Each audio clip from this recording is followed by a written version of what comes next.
So let's discuss what is relative atomic mass and atomic mass unit. As we have made standard to measure the grams, kilograms, liters of for a liquid, in the same way we have standardized the carbon atom which having isotope 12. There are many isotopes of carbon, so here specifically mention the carbon 12 isotope. We will discuss later in detail what is isotope. So relative atomic mass is basically the mass of an element when we take average mass as compared to the mass of the carbon atom. We have to compare the mass of that atom which we are going to measure to the carbon atom. अगर आप चाहते हैं आप hydrogen का atomic mass जाने तो now you are going to calculate its relative atomic mass.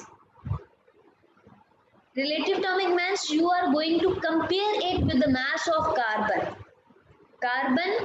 with the isotope 12. आप उसके साथ कंपेयर करेंगे और फिर आप इसका मास कैलकुलेट करेंगे. फॉर एग्जांपल कार्बन का एटॉमिक मास है 12, तो मैं कह देती हूँ इसके 12 यूनिट्स हैं. इसके 12 यूनिट्स हैं 1 2 3 4 5 6 7 8 9 10 11 12. फॉर एग्जांपल इसके ये 12 यूनिट्स हैं. ठीक है, हर एक यूनिट को मैंने कह दिया दिस इज 1 AMU. ये एक यूनिट 1 एटॉमिक मास यूनिट है. ए मतलब एटॉमिक, एम मीन मास और यू से यूनिट, एटॉमिक मास यूनिट. ये जो 12 यूनिट्स हैं कार्बन के, इस एक यूनिट को मैं कह देती हूँ that is equals to 1 AMU. अब ऐसा नहीं होता जैसे मैं बता रही हूँ, दैट बेसिकली एक्सपेरिमेंटली होता है. लेकिन फॉर एग्जांपल आप एक फिजिकल बैलेंस में दोनों को ले लें. एक तरफ आप पैन में हाइड्रोजन रख दें और एक तरफ आप कार्बन रख दें. अब जो बैलेंस करने के लिए हाइड्रोजन का एटॉमिक मास होता है 1. अगर आप जानना चाहते हैं इसका एटॉमिक मास क्या है तो आपने यहाँ एक यूनिट रखा हाइड्रोजन का, क्योंकि हाइड्रोजन का एटॉमिक मास 1 है. हाइड्रोजन के पास 1 AMU है, 1 AMU. तो कार्बन के आपको कितने AMU रखने होंगे कि ये बैलेंस हो जाए?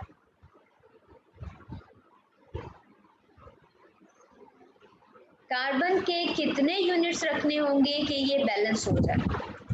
जी क्लास,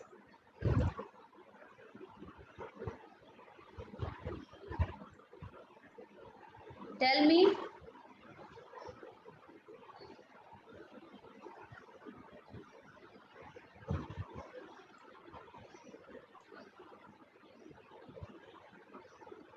मिस 11. नो, 1. अब आपने, अगर आपके पास 1 किलो सेब है, यू हैव 1 kg सेब, तो आपको वेट कितने का रखना होगा? 1 kg का. तो अगर आपके पास हाइड्रोजन जिसका एटॉमिक मास 1 AMU होता है, अगर आपने इसे बैलेंस करना है तो कार्बन का भी तो एक यूनिट रखना पड़ेगा 1 AMU. सिर्फ एक ही यूनिट रखना पड़ेगा कार्बन का भी, तभी ये बैलेंस होगा. तो अब आपको क्या करना पड़ेगा कि आपको फिजिकल बैलेंस पे कार्बन का एक AMU रखना होगा. You have to put 1 AMU in the pan of carbon side. For example, अब एक और एग्जाम्पल से इसे समझने की कोशिश करें. इट्स नॉट वेरी डिफिकल्ट, इतना डिफिकल्ट नहीं है. एक पेन ये है और एक ये पेन है. ठीक है, स्टैंडर्ड यूनिट है कार्बन, स्टैंडर्ड यूनिट है कार्बन. जैसे आप एप्पल्स अगर वेट करना चाहते हैं 1 kg एप्पल, तो वो 1 kg का जो मेटालिक वेट है वो आप उसको कंपेयर करेंगे ना, उससे कंपेयर करेंगे और फिर कैलकुलेट करेंगे. इसी तरह आपने कार्बन को स्टैंडर्ड किया हुआ है. कार्बन के पास होते हैं 12 यूनिट्स. आपने अगर फॉर एग्जांपल हीलियम का चेक करना है वेट, हीलियम का तो एटॉमिक मास 2 होता है, हमें साइंटिस्ट बता चुके हैं. तो 2 का मतलब है हीलियम के पास 2 यूनिट्स हैं. तो कार्बन के मैं कितने यूनिट्स रखूंगी ये बैलेंस हो जाए? कार्बन के पास 12 यूनिट्स होते हैं, एक कार्बन के पास 12 यूनिट्स होते हैं। तो मुझे बताएं अब मैं इन 12 यूनिट्स में से कितने यूनिट्स रखूं कि ये बैलेंस हो जाए? 6। 2। ये 2 किसने कहा था? उसने करेक्ट कहा था। 2 रखेंगे तो बैलेंस होगा ना बेटा। अगर ये 2 यूनिट्स हैं, 2 यूनिट्स का मतलब होता है 1.66 10 raised to the power 24 grams। 1 AMU means 1.66 10 raised to the power minus 24 ग्राम। इस तरह की चीजें MCQs में पूछी जाती हैं कि 1 AMU is equivalent to 1.66 10 raised to the power minus 24 grams। तो इसका मतलब है ये 1.66 10 raised to the power minus 24 ग्राम और ये भी 1.66 10 raised to the power minus 24 ग्राम है। तो इन सबको ऐड करें तो ये इसका वेट है। इस वेट को बैलेंस करने के लिए मुझे सेम वेट रखना पड़ेगा और मैंने स्टैंडर्ड बनाया था कार्बन का, तो दैट मीन्स मुझे कार्बन के 2 यूनिट्स यहाँ रखने होंगे तब जाके ये बैलेंस होगा। अब समझ आ रही है बात? अच्छा, अब ये तो सिंपल थी। अब मैं कह रही हूँ मैंने यहाँ रखा एल्यूमिनियम, मैंने रखा एल्यूमिनियम और यहाँ मुझे डेफिनेटली कार्बन रखना है। एल्यूमिनियम का एटॉमिक मास कितना होता है पता है आपको? 27 होता है। तो 27 मास का मतलब है 27 AMU 27 यूनिट्स। तो ये मैं छोटे छोटे बहुत सारे 27 यूनिट्स बनाऊंगी यहाँ पर। ये एल्यूमिनियम का वेट है, 1 एटम ऑफ एल्यूमिनियम, एक एटम ऑफ एल्यूमिनियम का वेट हो गया, ठीक है। तो अब मुझे बताइए मुझे कार्बन के कितने यूनिट्स रखने हैं? 27। यस, कार्बन का एटॉमिक मास तो 12 है एक कार्बन का, तो 2 कार्बन का कितना हो जाएगा? 24। ठीक है, तो इसका मतलब है मुझे 2 कार्बन के एटम्स रखने हैं और 3 यूनिट्स रखने हैं। ऐसा ही है, ऐसा होता है ना कभी कभी जब आप कुछ लेने जाते हैं तो एक को बड़ा वेट रखता है किलो का, साथ में वो छोटे छोटे वेट्स भी रखता है, जब mgs में भी देखना होता है, जब ग्राम्स में भी देखना होता है। ऐसा होता है?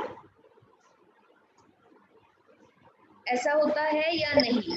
मैं फिजिकल बैलेंस की बात कर रही हूँ, इलेक्ट्रॉनिक की नहीं, उसमें तो आपको डेफिनेटली कोई वेट नहीं रखना होता। तो फिजिकल बैलेंस जो होता है जिसे तराजू भी कहा जाता है, उसमें इस तरीके से वेट रखते हैं। ये बात समझने की कोशिश करें कि कार्बन को स्टैंडर्ड बना लिया है और उस कार्बन की हेल्प से हर एटम का मास कैलकुलेट करके हमें बता दिया है। दैट्स वाई इसे कहते हैं रिलेटिव, क्योंकि रिलेशनशिप लगाया है हमने कार्बन 12 आइसोटोप के साथ, तो that's why it is called as relative atomic mass. Is it clear? Yes. पुराना यूनिट है दैट इज AMU। एक यूनिट के लिए जो पुराना यूनिट है AMU। AMU का मतलब होता है एटॉमिक मास यूनिट। अब जो लेटेस्ट जो न्यू बुक्स हैं उसमें U भी लिखा होता है, 1U। U का मतलब होता है यूनिफाइड, लेकिन ये हमारी बुक्स ओल्ड हैं और ये हमारी बुक्स में यूज नहीं होता। जो इंटरनेशनल अब न्यू बुक्स हैं उनमें ये 1U भी यूज होता है, ठीक है। तो कहीं 1U लिखा हो तो कंफ्यूज नहीं होना, that means atomic mass unit. और 1 एटॉमिक मास यूनिट इक्वल होता है 1.66 10 raised to the power minus 24 grams के, ठीक है। Is it clear? Yes, miss. हमेशा याद रखना है 1 AMU is equals to this value 1.66 10 raised to the power minus 24 ग्राम। उसके अलावा एग्जाम में आपसे कहते हैं मास बताइए प्रोटॉन का। प्रोटॉन एक प्रोटॉन है, इसका मास बताएं। तो इस एक प्रोटॉन का मास होता है, ये एक यूनिट है ना, दिस इज 1 यूनिट, तो इसका मास होता है 1.0073 AMU। इसका मास होता है 1.0073 AMU और ग्राम्स में इसकी वैल्यू होती है 1.672 10 raised to the power minus 24। ये आपने याद करना है, AMU में भी याद करना है, ग्राम्स में। MCQs में ये क्वेश्चंस आते हैं। मास ऑफ न्यूट्रॉन 1.0087 AMU और ग्राम्स में 1.674 10 raised to the power minus 24 grams. और इलेक्ट्रॉन का मास होता है 5.486 10⁻⁴, यानी कि इलेक्ट्रॉन आप देख सकते हैं कितना छोटा है। प्रोटॉन का मास है 1, फॉर एग्जांपल 1 है। न्यूट्रॉन भी अप्रोक्सीमेटली उसी के इक्वल है, दोनों 1 1 है। लेकिन इलेक्ट्रॉन देखिए कितना छोटा है, इलेक्ट्रॉन 1 से भी छोटा है, because this is in a minus, इसका मतलब है 0.00005, यही मतलब है ना 10⁻⁻⁴ का। सो 1 से ये वैल्यू कंपेयर कर लीजिए कि ये 1 से वैल्यू कितनी छोटी है।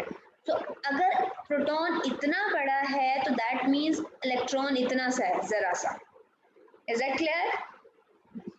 और ग्राम्स में इसकी वैल्यू है। आप एक बार फिर समझा दें ऊपर वाला मास ऑफ प्रोटॉन से।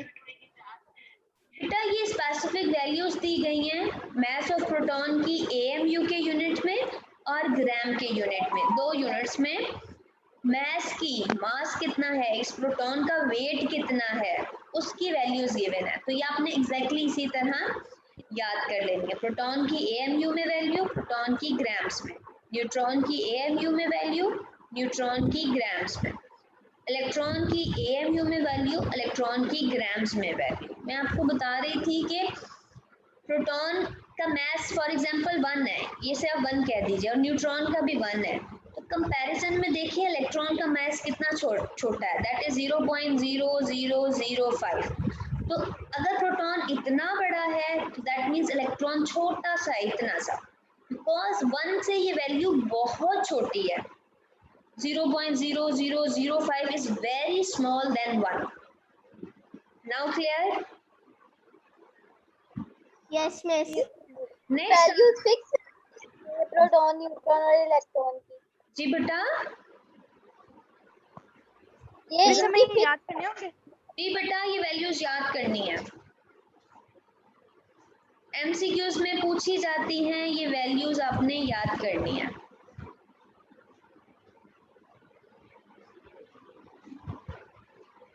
How to write a chemical formula? Next topic. पूरी कंसंट्रेशन के साथ इस टॉपिक को समझ लीजिए, क्योंकि आपको बहुत हेल्प आउट करेगा कि फॉर्मूला कैसे लिखते हैं। Compounds as we know represented by a chemical formula, और एलिमेंट्स को हम सिंबल्स से रिप्रेजेंट करते हैं। जैसे मैं अगर सोडियम क्लोराइड का फॉर्मूला लिखूं तो सोडियम क्लोराइड का ये फॉर्मूला है, और फॉर्मूले में जो एलिमेंट्स लिखते हैं उनके हम सिंबल्स लिखते हैं। ये सोडियम का सिंबल है, ये क्लोराइड का सिंबल है। तो एलिमेंट्स के सिंबल लिखते हैं, और जब एलिमेंट्स के सिंबल लिखते हैं तो हमारे पास एक केमिकल फॉर्मूला आता है। लेकिन सिर्फ सिंबल लिखने से केमिकल फॉर्मूला नहीं आता। अब आपने आज समझना है कि वैलेंसी का क्या यूज है, क्योंकि without valency, without knowing about the valency कि कितनी वैलेंसी है, आप केमिकल फॉर्मूला नहीं लिख सकते। देखते हैं कैसे, स्टेप वाइज चलेंगे, हर स्टेप को समझने की कोशिश करें, और ना समझ आए तो आप मुझसे पूछ सकते हैं। पहला स्टेप, सबसे पहला स्टेप, केमिकल फॉर्मूला लिखना चाहते हैं आप, उसका सबसे पहला step, symbols of two elements are written side by side. Symbols of two elements are written side by side. Side by side आपने जो आपके एलिमेंट्स हैं उनके सिंबल लिखने हैं, फॉर्मूले के जो एलिमेंट्स हैं उन्हें साइड बाय साइड आपने उनके सिंबल्स लिखने हैं। ऑर्डर क्या होगा, in the order of positive ion first, negative ion letter.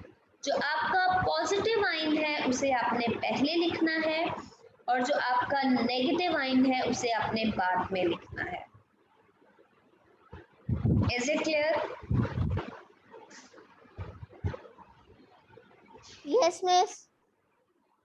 Elements के सिंबल लिखने हैं साइड बाय साइड, पॉजिटिव पहले लिखना है, नेगेटिव बाद में लिखना है। एग्जाम्पल देख लें, वाटर की एग्जाम्पल ले लें, H2O, हाइड्रोजन पॉजिटिव आयन होता है और ऑक्सीजन नेगेटिव आयन होता है।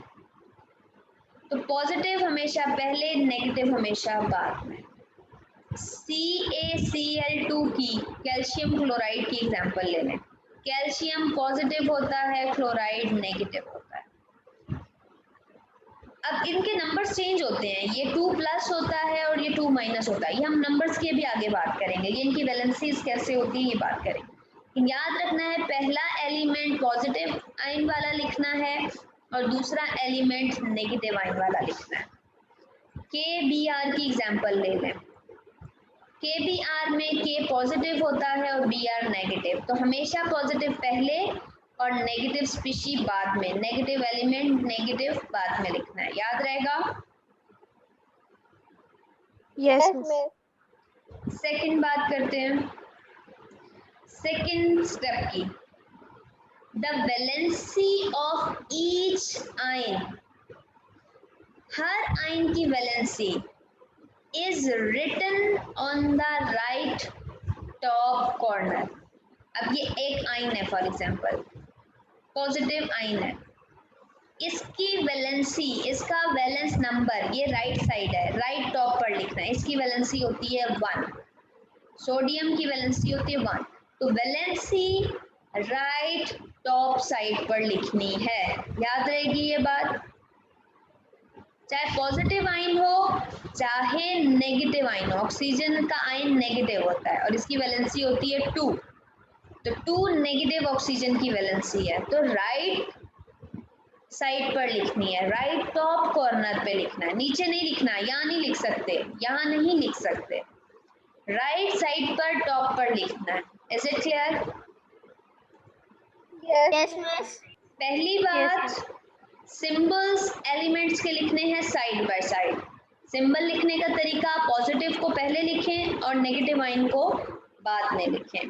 स्टेप नंबर 2, वैलेंसी को हमेशा राइट कॉर्नर पर लिखना है, राइट टॉप कॉर्नर पर।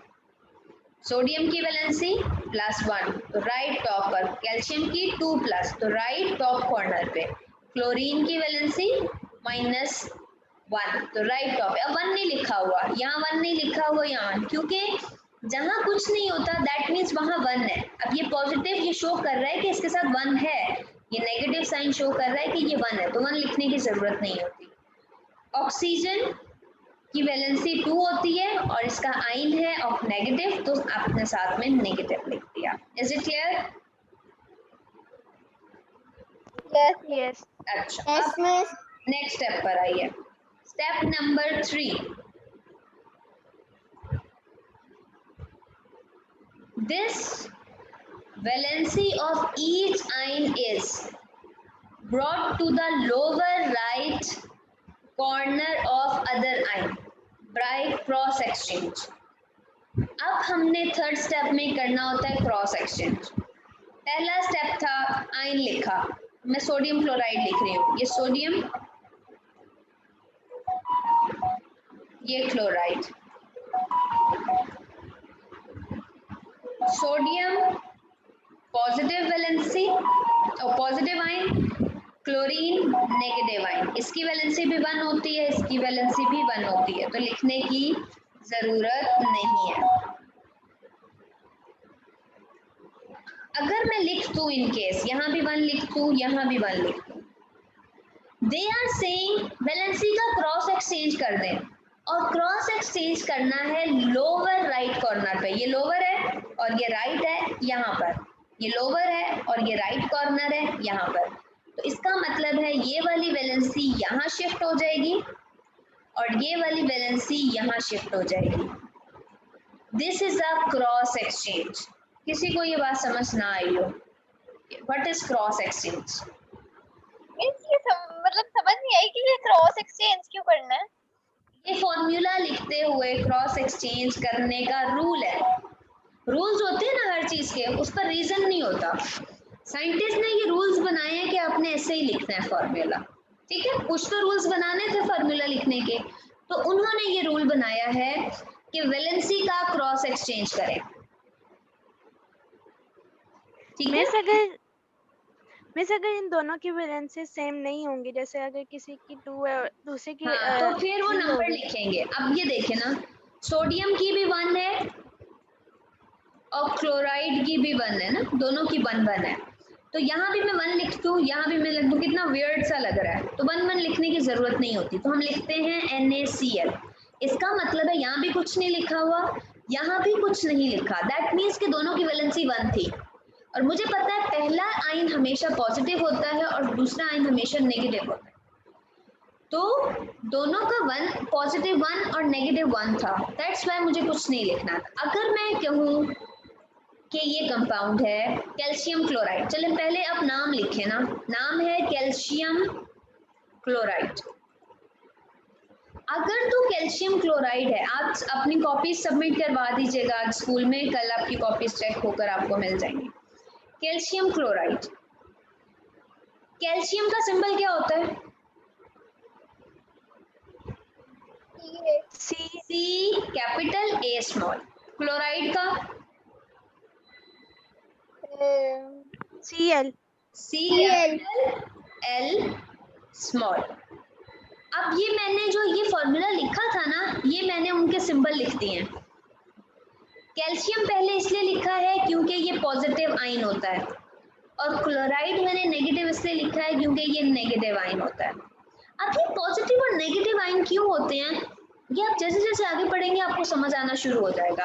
अभी मैं इसकी डिटेल नहीं आपको समझा सकती। बेसिकली इसकी डिटेल अगर मैं जर्नली बताऊं एक लाइन में, तो ये पॉजिटिव इसलिए है क्योंकि ये अपना इलेक्ट्रॉन डोनेट करता है अपना ऑक्टेट कंप्लीट करने के लिए, और क्लोराइड नेगेटिव इसलिए होता है, नेगेटिव आयन इसलिए होता है कि एक इलेक्ट्रॉन ले लेता है अपना ऑक्टेट कंप्लीट करने के लिए। ऑक्टेट मतलब outermost shell must have 8 electrons, आखिरी एटम के शेल में 8 इलेक्ट्रॉन्स होने चाहिए, तभी वो स्टेबल होता है। तो कैल्शियम अब स्टेबल होता है इलेक्ट्रॉन देकर, जो देता है इलेक्ट्रॉन उस पर पॉजिटिव साइन आता है, और जो इलेक्ट्रॉन लेता है उस पर नेगेटिव साइन आता है। क्यों? क्योंकि इलेक्ट्रॉन्स पर नेगेटिव साइन होता है, इसलिए इलेक्ट्रॉन लेने वाले पर भी नेगेटिव साइन होता है। ठीक है, तो दैट्स वाई इसे पॉजिटिव आयन और इसे नेगेटिव आयन कह रहे हैं। अब पहले हमेशा पॉजिटिव आयन लिखना है, बाद में हमेशा नेगेटिव है। माइक ऑफ कर दीजिए। अब बात करते हैं इनकी वैलेंसी की। कैल्शियम की क्या वैलेंसी होती है, वो आपने वैलेंसीज याद कर लेनी है। कैल्शियम की वैलेंसी होती है 2, और क्लोरीन की वैलेंसी होती है 1 ही होती है ना। अभी NaCl में भी हमने देखा था 1 थी, ऐसा ही है ना, 1 थी ना। यस। हाँ, तो 1 होती है। कैल्शियम की होती है 2+। अब तीसरे स्टेप में मैंने आपको अभी समझाया है कि वैलेंसीज का क्रॉस एक्सचेंज करना है, तो इसका मतलब है ये 2 इसके नीचे चला जाएगा राइट लोअर कॉर्नर पे, और ये 1 इस कैल्शियम के नीचे आ जाएगा राइट लोअर कॉर्नर पे, ऐसा ही है। तो अब चलिए मैं लिखती हूँ, कैल्शियम के नीचे आना है 1 और क्लोराइड के नीचे आना है 2। 1 लिखा हुआ अजीब लग रहा है क्योंकि हमेशा जहाँ कुछ नहीं होता वो 1 होता है, तो 1 लिखने की जरूरत नहीं है। आप लिखिए CaCl2, ये कैल्शियम क्लोराइड का फॉर्मूला है। ये जो नेम लिखा हुआ था ना, आप किसी भी नाम से आप फॉर्मूला बना सकते हैं, बना सकते हैं। यस। किसी भी केमिकल फॉर्मूले का नाम लिखा हो, आपके माइंड में ये 3 स्टेप हैं। अब ये 3 सिंपल स्टेप से आपने एक सिंपल फॉर्मूला लिख लिया। अब इसका 4th और 5th स्टेप भी देखते हैं और अच्छे से क्लियर हो जाएगा। ठीक है, 4 और 5th स्टेप में वही होगा जो मैं आपको समझा चुकी हूँ।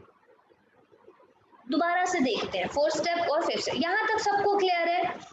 सबको कोई यस से कंफ्यूजन? अब्दुल्ला बेटा समझ आ रहा है? Yes miss. ठीक है, अब आते हैं इसके 4th और एम्पिरिकल और मॉलिक्यूलर फॉर्मूला, फिर मैं आपको कल बता दूंगी। आज आप ये स्टेप देखें और कुछ एग्जाम्पल्स करें और मुझे बताइए। ठीक है,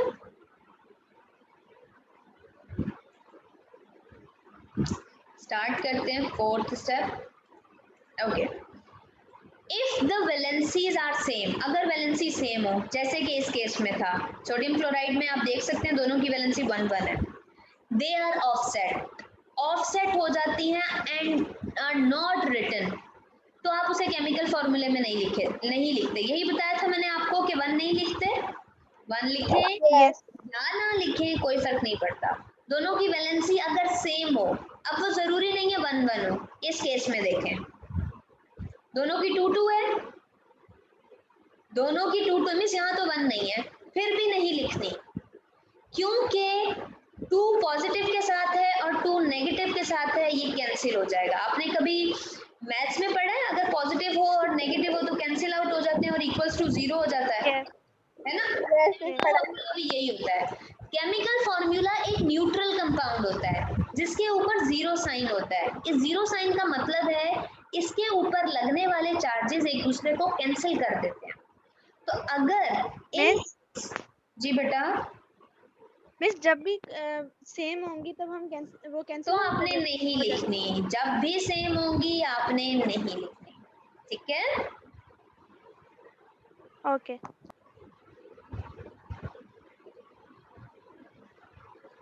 जी, अब यहाँ पर सेम है तो आपने ये नहीं लिखनी।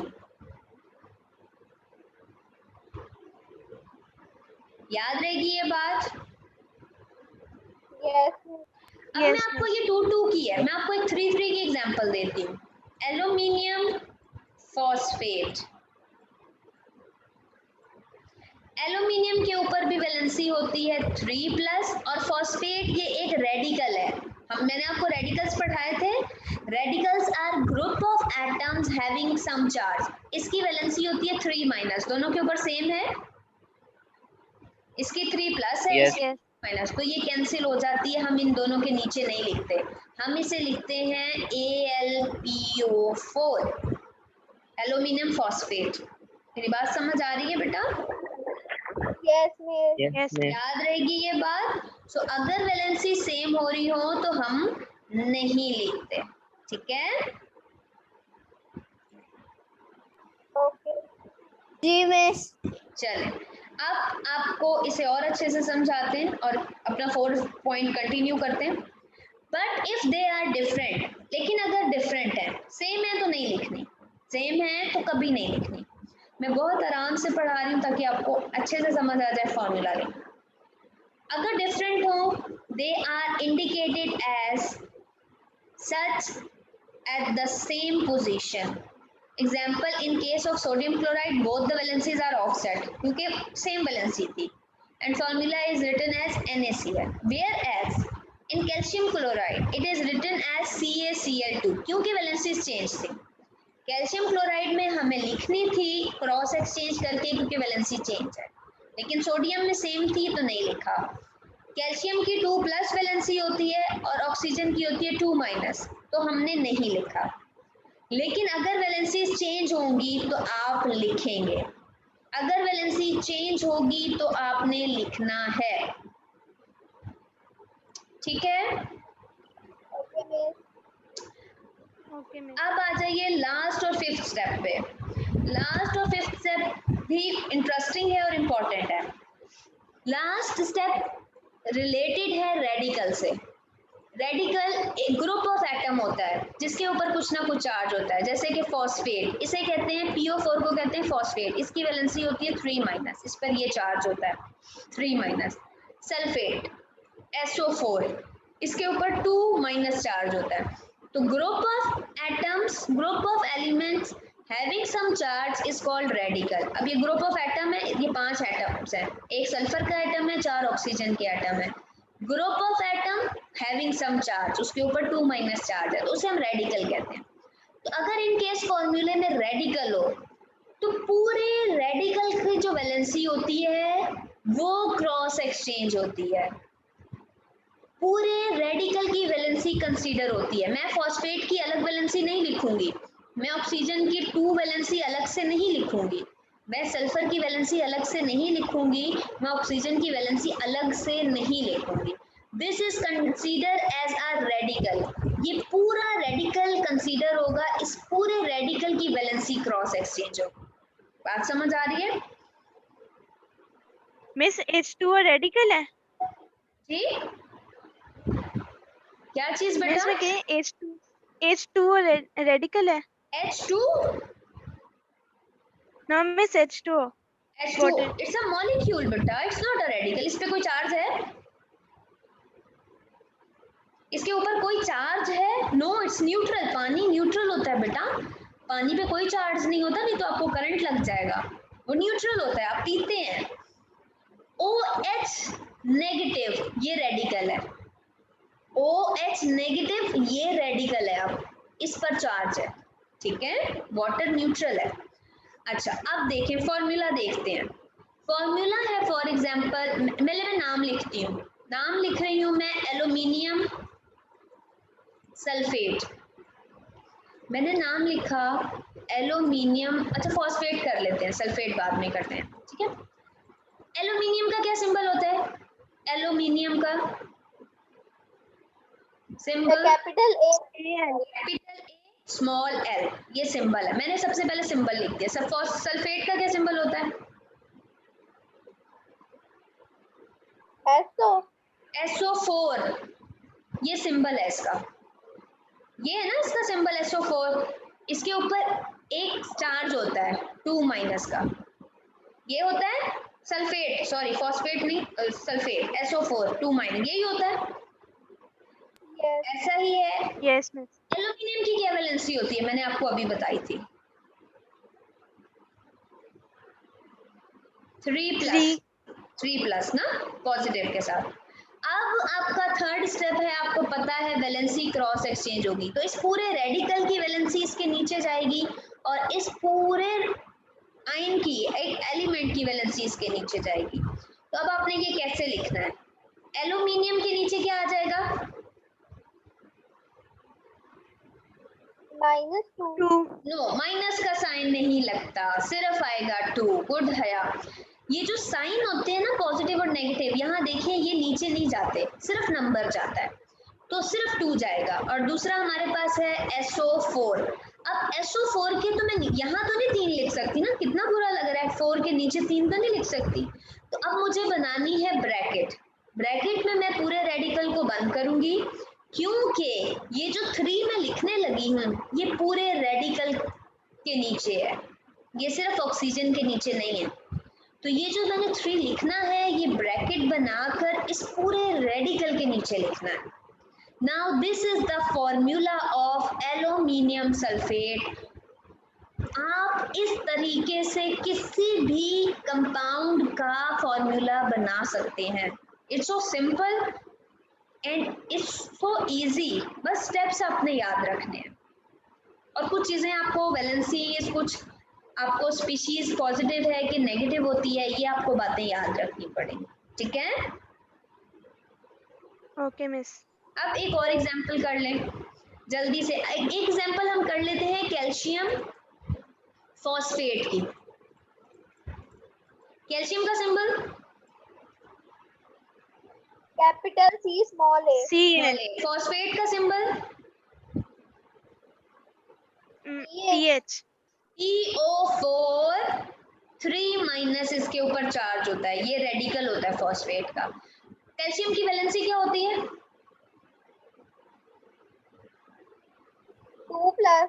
2+। क्रॉस एक्सचेंज कर दें, 2 इसके नीचे चला जाएगा, 3 इसके नीचे चला जाएगा, तो ये हो जाएगा कैल्शियम 3।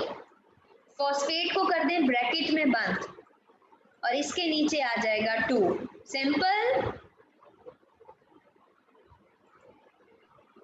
इजी है बेटा, हो जाएगा। Yes miss. अब एग्जांपल्स लिख लें कुछ, ये आपका होमवर्क है। Empirical formula, molecular formula next class में पढ़ेंगे। एग्जांपल लिखिए, जल्दी से, क्लास एंड होने लगी है, जल्दी से लिख लें, क्लास एंड हो रही है। लिखिए कैल्शियम सल्फेट